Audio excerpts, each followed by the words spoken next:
Does your pup suffer from anxiety? They're not alone. It's estimated that 1 in 4 dogs actually have anxiety. So how can you help them?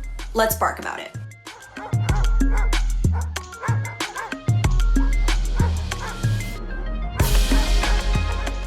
Welcome back to Alpha Paw, your destination for everything dog. I'm Bernie Zilio, and I'm on a mission to answer every doggone question you have ever had about your fur babies. And today we are talking about how you can help alleviate anxiety in your pet as well as their anxious behaviors. Fortunately, we have an expert with us today, Dr. Ross Bernstein. Dr. Ross is a seasoned veterinary professional and pet care expert. He earned his doctorate degree in veterinary medicine at UC Davis School of Veterinary Medicine, and his work has been featured in several industry-leading publications, including the Journal of Veterinary Surgery. He is our go-to vet for everything we want and need to know about our fur babies. So welcome back to Alpha Pod, Dr. Ross. Hey guys, thanks for having me. Thank you for being here. This is a major topic. I think we are in this mental health boom where people are just becoming more aware of themselves, but also their pets, especially since we are kind of home with them all the time. So I know that most of us know what anxiety kind of looks like in humans, but can you explain to me what anxiety kind of manifests itself like in our dogs? Anxiety in our pets can manifest in many different ways. Some ways that they can show it can be restlessness, shaking, panting, digging. They can rub their nose on the ground or the carpet, exhibit excessive barking or whining. They're really worked up. It can be drooling or lip smacking. And if they're in a cage, they can also sometimes exhibit cage biting.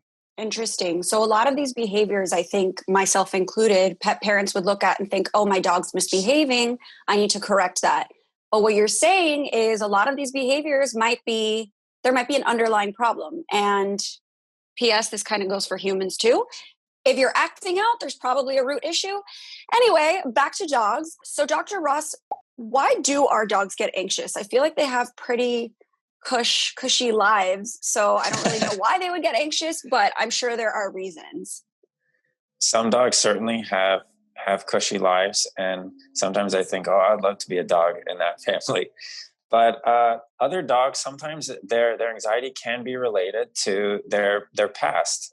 If they were neglected or treated very poorly in their past, or their environment even currently, that can result in some anxiety or abnormal behaviors that they're doing. Some breeds are also known to sometimes be a bit more anxious than others, such as a Jack Russell Terrier. Some dogs really, really like structure. And if their environment changes a lot with loud noises or new people coming and going, or they're traveling to different places, some dogs, if they're experiencing all these new things all the time, that can result in anxiety as well. That's heartbreaking because you only think of the now and I'm spoiling my dog or whatever, but you have no idea if you've rescued your dog, where he or she came from and the experiences they've had. So especially because they can't vocalize any of that to us. So Dr. Ross, how can we help our dogs if they're exhibiting these kinds of behaviors and we think they might be anxious? Some of it depends on what the anxiety is stemming from. Another cause of the anxiety that I didn't mention before is something called canine cognitive dysfunction, which in people, it's also similar to, as we get very older, something similar to like Alzheimer's disease, where in dogs, it can exhibit as anxiety-related behaviors. It's sometimes it's a bit tricky for some owners to tease that apart from if dogs are blind or if they have another underlying medical condition and they're very restless at night or they're urinating in the house. Sometimes that can be confused with a cognitive dysfunction. And so that's why it's always important to have them evaluated by your veterinarian. But other things you can do is you can always provide them with a lot of tender, loving care. Sometimes you can provide more structure around their house and notice any triggers or activities or people or loud noises coming that can trigger these behaviors. If none of those training mechanisms or desensitization and counter conditioning, if that stuff's not working, you can talk to your veterinarian about psychoactive drugs. And there are some medications that veterinarians can prescribe for anxiety related issues. There is a diet too that was recently put on the market. I don't know if it's recent, but it's made by Hills. It's called Hills BD or Brain Diet Oh, that wow. supports learning and memory in older dogs. That is fascinating. Dogs are so similar to humans in so many ways.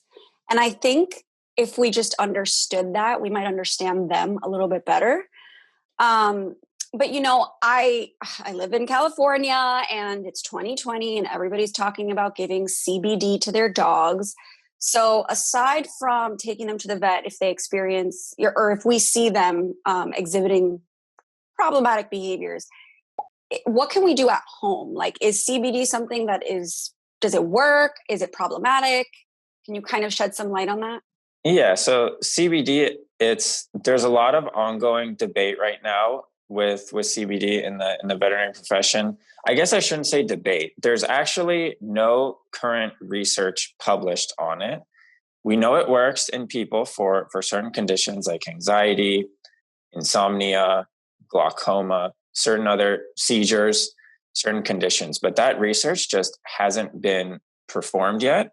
And we don't know the doses, the frequency of administration, what form it should be administered in. And so right now we can say that if you're giving CBD to your pet and you think it's working, then by all means continue. But from a legal standpoint and from an actual veterinary standpoint, we can't actually recommend CBD yet because we don't know if it actually works. We actually don't know if it doesn't work. Maybe it does, maybe it doesn't. We just don't know right now. Fascinating. Well, this has been incredibly informative.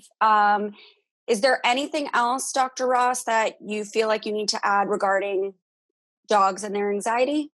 So some of the more serious stuff like canine cognitive dysfunction or blindness or pain or an underlying metabolic disorder have them evaluated by your veterinarian. But in general, a lot of it can be related to their environment or separation anxiety, and a lot of it can be handled by a dog trainer or even you training them yourselves at home with some simple desensitization and counter conditioning. Okay, so what exactly, I hope this isn't a stupid question, but what exactly is desensitization?